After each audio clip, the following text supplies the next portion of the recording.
Well, chapter 11 of the book of, and I just about said Exodus. No, this is Leviticus. Sorry. Old habits die hard, I guess. So this chapter has some unique things we get to learn. We're going to get into a little bit more about some laws that they had to follow back then, and then talk about why these laws were important to them. So let's get into this one to learn some of the other laws. Now, these aren't the laws necessarily governing the temple, but laws that all the children of Israel had to follow. So let's look into some of these here. The Lord reveals which living things may and may not be eaten, and which things are clean and unclean. He commands Israel, "Be holy, for I am holy." So now there's a commandment and an opportunity given to all the children of Israel, not just to the priests, but all the children of Israel, about being holy and separating themselves from the rest of the world. So here's something that's really interesting. Some quotes here out of a rabbinical work. This is my God. This is an Orthodox Jew, wrote some of these quotes down. This first quote comes from Wilson, his Old Testament World Studies book. He says that being clean carries a connotation of being clean from all pollution or defilement, and implying that purity, which religion requires, is necessary for communion with God. So things that are clean have a purity to them, and that's important when it comes to religious services. Now, as one Orthodox Jewish author noted, kosher, this word kosher, that's their word for what is allowed to be eaten and what is not. If you've ever noticed, and I don't know if you've ever seen this before, but you go look at any like box of cereal, packaged goods, on the label, sometimes you'll see a little circle with a K in it. And I think there's another symbol that they use in there as well. That is important because to the Jewish community, they are told that they can only eat certain things. They follow, in a way, something similar to what we're going to learn in this chapter. And they still follow it today. Very important. They still follow it today. So they actually have a whole organization of people that are Jewish rabbis, I believe. I think they have to be a certain point in the Jewish religion in order to officiate in this. But their job is to inspect the manufacturing of food and see, are there any items, or in any way is this food are things included in this food that are banned by our religion? And they monitor it, and they have worked with the food industry to put that little, I believe it's a circle with a K in it, or I think there's another newer symbol that they use these days. And if you know what that is, put it in the comments so we can clarify this for understanding for everybody as well. What that symbol is, that is called kosher food. Kosher means it is clean. It is okay to eat because it follows the guidelines. It doesn't cause you to violate these guidelines. Okay, and the guidelines they follow today, again, are pretty similar to what we're going to learn today. So let's look into this. He says the word kosher, the Hebrew word for what fits for or meets demands of the law, meets far more than just cleanness. He said here, and this is a quote, "A hog could be raised in an incubator on antibiotics, bathed daily, slaughtered in a hospital operating room, and its carcass sterilized by ultraviolet rays without rendering kosher the pork chops that it yields." Unclean in Leviticus is a ceremonial word. That is why the Torah, which is Jewish scripture, says of camels and rabbits, they are unclean for you, limiting the definition and the discipline to Israel. Chickens and goats, which we can eat, are scarcely cleaner by nature than eagles and lions, but the latter are in the class of the unclean. So realize clean and unclean, while some of it can mean sanitary issues, it also means ceremonial, which means certain things can be eaten and cannot be eaten because of just the philosophy or ceremony of your religion. So that is important to look at. We're going to get into some of these distinctions here today. Verse 1, "And the Lord spake unto Moses and to Aaron, saying unto them, Speak unto the children of Israel, saying, These are the beasts which ye shall eat among all the beasts that are on the earth." Now remember, this is coming, the word of the Lord spake unto Moses and Aaron, because if you remember the last chapter, Aaron and his sons were given the charge to teach the people the things that Moses is taught. So all the previous stuff he's got and the new revelations that he is still getting. Okay, continuous revelation is still important even in the Old Testament. We don't think about it that way, but in their day and age, this was continuous revelation. All right, so verse 3, let's see. Whatsoever parteth the hoof and is cloven-footed and cheweth the cud among the beasts, that shall ye eat. So a cloven-footed or parted hoof, so it's not completely one big hoof, but two hooves, and cheweth the cud, meaning it eats the grass, basically, you can eat. So that's like your cow, that's deer, antelope, all those kinds of things. But a horse doesn't have a cloven hoof. Verse 4, nevertheless, these shall ye not eat of them that chew the cud or of them that divide the hoof. So even though some animals do chew the cud and divide the hoof, they're not to be eaten. Like the camel, because he cheweth the cud but not divideth the hoof, he is unclean to you. That's an example. The coney, because he cheweth the cud but divideth not the hoof, he is unclean. Coney is another word for rabbit. Let's see, and the hare as well, because he cheweth the cud but divideth not the hoof, he is unclean.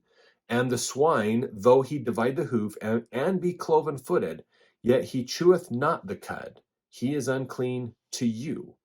Of their flesh shall ye not eat, and their carcass shall ye not touch. They are unclean to you. So this is part of that ceremonious stuff. These are the animals you cannot eat. Now this is important because when you get into there's a grand vision that's given to the prophet Peter in the New Testament, where he sees these animals on basically a big blanket. And there's a very distinct point that the Lord makes to him about that.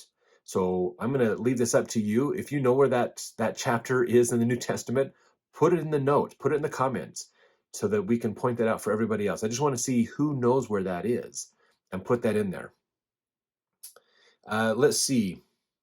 So verse 9, these shall ye eat of all that are in the waters. Oh, sorry. Yeah, no, let's see. That's right. This is what you shall eat that are in the waters. Whatsoever hath fins and scales in the waters, in the seas, in the rivers, them shall ye eat. So if it has a fins on it and scales like a fish, you can eat it. Verse 10, all that have not fins and scales in the seas and in the rivers, of all that move in the waters, and of any living thing which is in the waters, they shall be an abomination unto you. Don't eat anything. You can eat fish, but no shellfish, no crabs, lobsters, any of those kinds of things, no crustaceans, no octopus, nothing else, basically. No seal, otter, anything else, basically. No clams, oysters, fish. Everything else is out, basically. They shall be even an abomination unto you. Ye shall not eat of their flesh, but ye shall have their carcasses in abomination. Whatsoever hath no fins or scales in the waters, that shall be an abomination unto you. Now that's been pointed out almost 3 times. So that's very clear. If you have scales and fins, it's edible. If it doesn't, don't mess with it at all. No urchins, no crustaceans, nothing. Okay, now some of that honestly could be as well that, again, some of those are poisonous, like urchins and things sometimes have some poisons in them, jellyfish, other things like that. Some of those could be, if you cook them wrong, you are going to end up with problems. Now, these people are wandering in the desert. They're not necessarily eating shellfish and things all the time. Maybe they don't understand how to prepare them right. So this could be a sanitary challenge for them of being able to cook and take care of these types of food. You know, we eat them all today, but maybe back then it wasn't going to work out. It would increase the chances of disease and problems for the children of Israel more than it would ever help them by the meat. So that could be why these are delineated out as well. All right, verse 13, these are they which ye shall have an abomination among the fowls. They shall not be eaten. They are an abomination. The eagle, the ossifrage, and the osprey, and the vulture, and the kite after his kind, every raven after his kind, and the owl, and the nighthawk, and the cuckoo, and the hawk after his kind, and the little owl, and the cormorant, and the great owl, and the swan, and the pelican, and the gier eagle, which you can look up in the Bible dictionary, actually. That one is back there. The stork, the heron after her kind, and the lapwing, and the bat. All fowls that creep, going upon all four, shall be an abomination unto you. So that was the here's the fowls you cannot eat, basically. Verse 21, yet these may ye eat of every flying, creeping thing that goeth upon all four. So now, verse 20 moves into the four-legged division, basically. So now we're on four-legged divisions. Let's see. Verse 22, even these of them ye may eat, the locust after his kind, and the bald locust after his kind, and the beetle after his kind, and the grasshopper after his kind. But all other flying, creeping things which have 4 feet shall be an abomination unto you. So you can eat locusts and beetles and grasshoppers if they have 4 feet, but no other bugs, basically, can you eat. Let's see, and for these shall ye be unclean. Whosoever toucheth the carcass of them shall be unclean until even. So if you mess with them, you're unclean. So no one's going to mess with you, basically, for the rest of the day. 25, and whosoever beareth aught of the carcass of them shall wash his clothes and be unclean until the even. So if you even mess with the carcass of these animals that are unclean, you are unclean. You have to wash your clothes. You've got to go through a process, and then you're still declared unclean until the evening, and then you're better the next day. Verse 26, the carcasses of every beast which divideth a hoof and is not cloven-footed, nor cheweth the cud, are unclean unto you. Every one that toucheth them shall be unclean. So you will be declared unclean if you mess with these carcasses of the unclean animals. Verse 27, and whatsoever goeth upon his paws among all manner of beasts that go on all four, those are unclean unto you. Whoso toucheth their carcass shall be unclean until the even.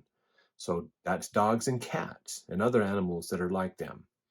Verses 28 here, he that beareth the carcass of them shall wash his clothes and be unclean until the even.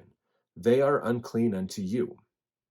Verse 29, these also shall be unclean unto you among the creeping things that creepeth upon the earth, the weasel, the mouse, the tortoise after his kind, the ferret, the chameleon, and the lizard, and the snail, and the mole. These are unclean to you among all that creep.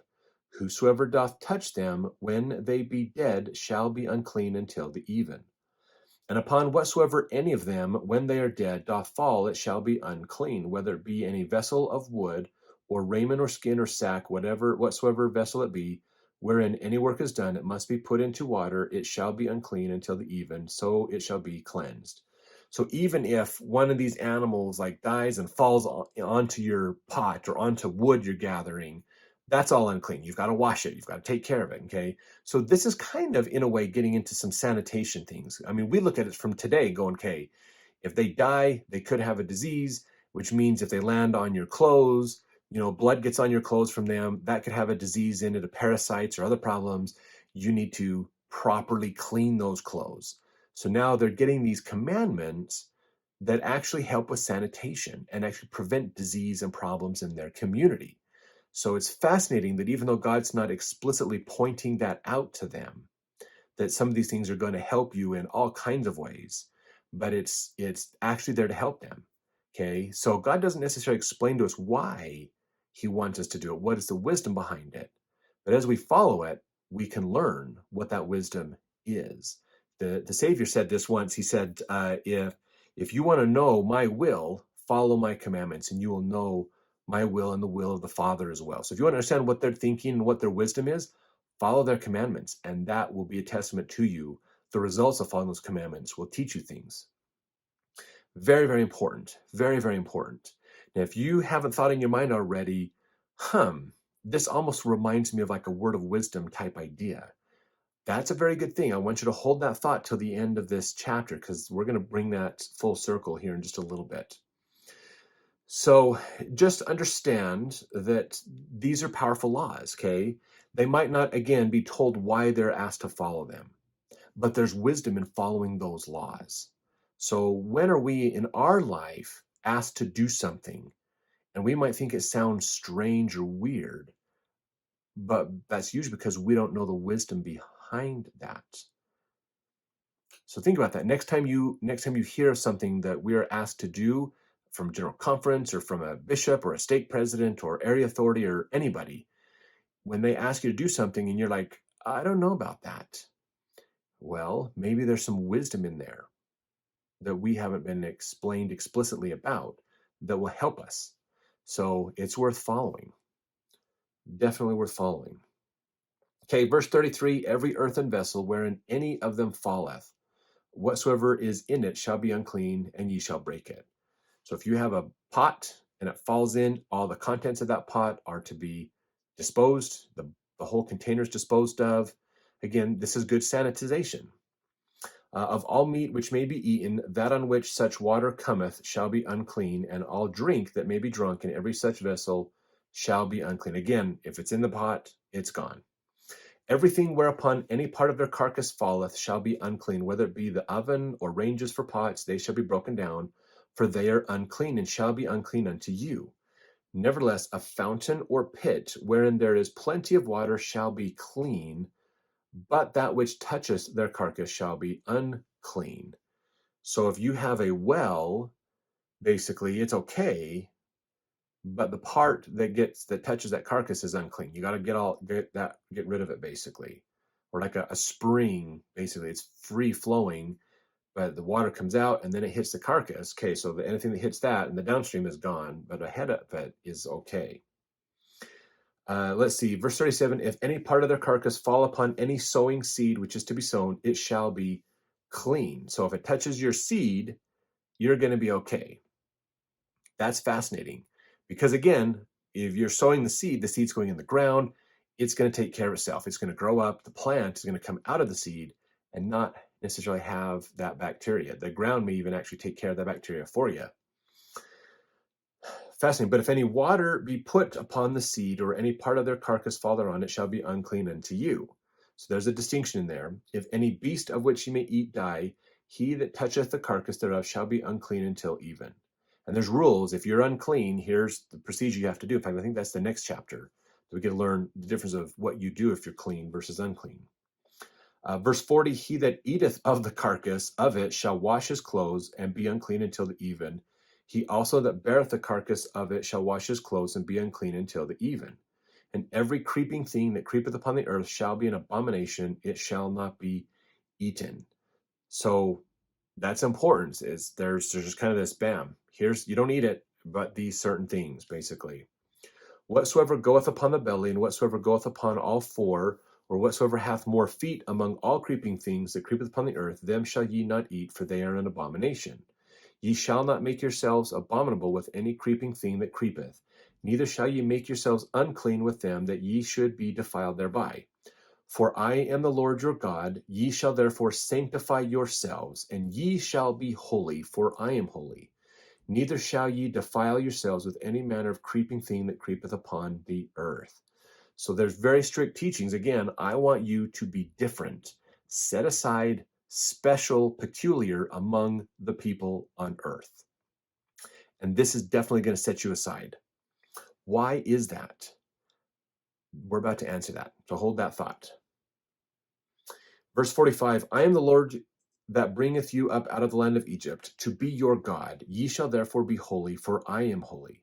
This is the law of the beasts, and of the fowl, and of every living creature that moveth in the waters, and of every creature that creepeth upon the earth, to make a difference between the unclean and the clean, and between the beast that may be eaten and the beast that may not be eaten. So let's get to this question. Why so strict of rules for these people? There's a fascinating point that was brought out in the church's Old Testament student manual. And if you haven't read this, it's worth reading. There's a lot of great quotes. I've actually pulled some of the quotes from there. I went through the Old Testament student manual and pulled the great quotes out and put them in my scriptures. So that's where some of these are coming from. This is what they had to say. And I thought this was a really poignant point. So again, if you're not watching to the end of these videos and getting these last points, you're missing some opportunities.